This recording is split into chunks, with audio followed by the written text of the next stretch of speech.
এই তো কয়েক বছর আগেও অনেক সবজি অ্যাভয়েড করতাম, তবে মজার মজার রেসিপি তৈরি করলে এভাবে না খাওয়া সবজিটাও খেতে ভীষণ ভালো লাগে। ভেন্ডি আমি কখনোই খেতাম না, এভাবে রান্না করে এখন চেটেপুটে খেয়ে নেই। মসুরের ডাল ধুয়ে পরিষ্কার করে কড়াই দিয়ে দিলাম, তারপর ভেন্ডি কেটে রাখা সেটাও দিয়ে দিলাম। প্রয়োজন মতো সমস্ত মশলা কেটে কুটে নিয়েছিলাম। রসুন নিয়েছিলাম থেতো করে। সরিষার তেলে রান্না করব, দিয়েছিলাম কয়েক টুকরা তেজপাতা। এভাবে হাতে মাখিয়ে সমস্ত মশলা চটকে একটু নরম করে নিলাম। তারপর মুসুরির ডালকে দিয়ে আর একটু মেখে নিলাম। যত বেশি হাত দিয়ে মাখানো যাবে ততই যেন এই মজাদার রেসিপিটার টেস্ট আরো বেড়ে যাবে। এবার আলতো হাতে ভেন্ডিটাকে দিয়ে ভালো করে একটু মাখিয়ে নিচ্ছি। তারপর পরিমাণ মতো গরম করে রাখা পানিটাকে দিয়ে দিলাম। এভাবে রান্না করলে খেতে কিন্তু অসম্ভব মজা হয়। আমি কিন্তু সত্যিই আগে এই সবজিটা খেতাম না, এভাবে রান্না করে খাওয়ার পর আমার এখন এভাবে খেতেই খুব ভালো লাগে।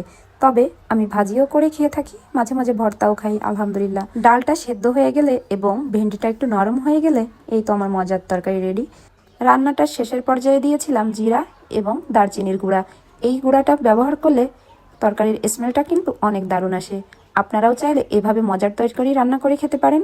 হয়তো বাসায় একবার হলেও ট্রাই করবেন। কেমন হয়েছে কমেন্ট করে জানাবেন। আল্লাহ হাফেজ।